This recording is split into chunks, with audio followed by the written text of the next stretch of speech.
Assalamualaikum warahmatullahi wabarakatuh.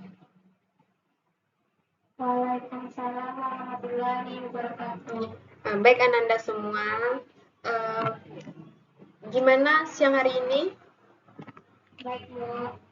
Ya, saya tahu Ananda pasti baik ya, tetapi masih semangat? Masih, Bu.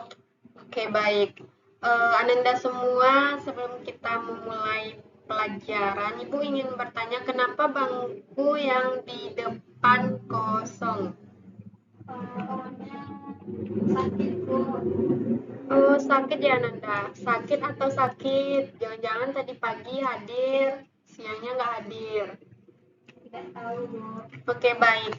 Karena di depan bangkunya kosong, kelihatannya sangat sangat kurang enak dilihat ya Nanda. Jadi Ibu meminta Nanda yang di belakang maju ke depan. Kenapa?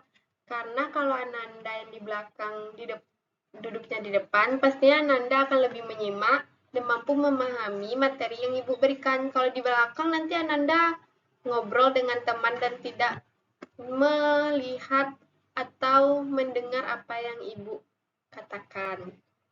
Oke, baik. Sebelumnya tolong kursi yang di belakang sesuaikan dengan kursi yang di depan ya. Luruskan ya Nanda, walaupun ini sudah siang, tetapi Ibu harap kita tetap rapi seperti di pagi hari ya Nanda. Baik, langsung saja ya Nanda masuk ke materi. Yang mana materi kita yaitu rancangan atau desain evaluasi program. Oke, baik. Kita langsung saja ya. Pasti kita sering mendengar kata-kata desain atau rancangan. Mungkin kalau untuk perempuan paham ya kan desain, apalagi desain baju yang bagus kayak mana gitu kan. Tapi kita di sini akan membahas mengenai desain evaluasi program. Yang mana ada tahu itu pengertiannya? Tidak, Bu. Oke, baik. Rancangan atau desain evaluasi program adalah proses perencanaan metode, pendekatan, strategi yang akan digunakan untuk mengevaluasi keberhasilan suatu program atau intervensi. Evaluasi program yang kita ketahui bahwasannya merupakan proses sistematis yang melibatkan penilaian terhadap program untuk menentukan sejauh mana program tersebut berhasil atau mencapai tujuan yang dipengaruhi populasi atau kelompok yang dituju ya. Jadi rancangan desain evaluasi program itu sangat penting dalam melakukan evaluasi program. Oke, baik. Materi selanjutnya yaitu komponen penting dalam evaluasi program. Ada yang tahu itu? Tidak, Bu. Oke, baik. Komponen penting dalam evaluasi program ada berapa ya? Ada 10 komponen. Yang mana? Tapi sebelum Ibu memulai, Lisa, tolong dengarkan Ibu. Jangan mengobrol dengan teman sebangku. Memangnya apa yang kalian obrolkan? Tidak ada, Bu. Oke, baik. Kalau tidak ada, Ibu minta kesediaan Lisa untuk mendengarkan Ibu ya. Oke. Oke, baik. Yang mana komponen penting dalam desain evaluasi program ada 10 tadi ya. Yang mana yang pertama tujuan evaluasi. Pasti ya, jangankan di dalam merancang evaluasi program ya, dalam kehidupan aja kita harus ada tujuan ya. Jangankan di dalam tujuan, pergi aja kita harus ada tujuan kemana. Apalagi ini dalam merancang evaluasi program. Oke, baik. Kalau tujuan dari evaluasi program yang pastinya menentukan tujuan evaluasi yang jelas dan spesifik. Tujuan evaluasi harus terkait dengan tujuan program dan menjawab pertanyaan evaluasi yang relevan. Yang kedua itu pertanyaan evaluasi. Di dalam merancang evaluasi tentunya pasti ada perencanaan evaluasi ya. Pertanyaan evaluasi ya, yang mana merumuskan pertanyaan evaluasi akan dijawab oleh evaluasi.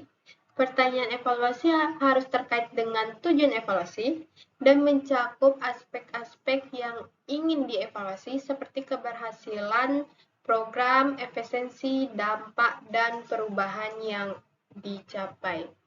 Yang ketiga itu kerangka logika, yang mana pastinya ya membangun kerangka logika atau model program yang jelas dan terperinci. Kerangka logika menggambarkan hubungan antara input, aktivitas, output, hasil, dan dampak program. Oke, selanjutnya rancangan pengumpulan data. Menyusun rencana untuk mengumpulkan data yang diperlukan termasuk populasi atau sampel yang dievaluasi. Instrumen pengumpulan data yang akan digunakan prosedur pengumpulan data dan jadwal pengumpulan data. Masih ingat Ananda, gimana cara mengumpulkan data? Maksudnya itu dalam bentuk seperti apa aja pengumpulan data Ananda? Ada yang tahu? Masih ingat? Minggu kemarin loh masih kita bahas. Ada, Bu. Ya ampun Ananda, baru minggu kemarin masa Ananda tidak ingat? Sebenarnya kegiatan itu sering loh kita lakukan antara kamu dengan teman sebangku. Apa itu? Benar-benar tidak tahu itu? Lupa, Bu. Oke, baiklah. Yang pertama itu ada pengumpulan data melalui wawancara. Wawancara ya Nanda. Tanpa kalian sadari ketika kalian berbincang dengan teman kalian itu sudah termasuk wawancara loh. Contohnya saja ketika kalian bertanya kepada teman kalian itu sebagai narasumber dan kalian sebagai penanya. Itu sudah termasuk wawancara. Wawancara ya. Walaupun itu hanya obrolan bias, obrolan aktivitas seperti biasanya saja ya. Oke, baik. Selanjutnya analisis data ya. Merancang proses analisis data yang akan digunakan untuk mengelola data yang telah dikumpulkan. Ini meliputi proses data, penghitungan statistik, analisis kualitatif, dan interpretasi data untuk menjawab pertanyaan evaluasi. Yang selanjutnya interpretasi dan kesimpulan. Pastinya ya, di dalam melakukan apapun pasti kita harus menyimpulkan. Kalau di dalam merancang evaluasi program, kesimpulannya itu seperti menganalisis hasil evaluasi secara komprehensif dan menyimpulkan temuan evaluasi. Selanjutnya rekomendasi, memberikan rekomendasi berdasarkan temuan evaluasi untuk memperbaikan program di masa depan. Yang terakhir itu pelaporan evaluasi ya, di mana penyusunan laporan evaluasi mencakup semua aspek evaluasi termasuk tujuan, metode, dan temuan. Sampai sini Ananda ada paham tuh? Paham, Bu.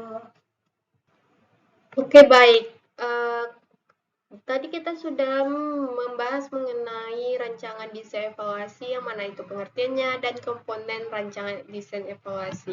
Ibu harap kalian memahami apa yang Ibu jelaskan agar kalian mampu nanti menyelesaikan tugas akhir ya yang akan Ibu berikan.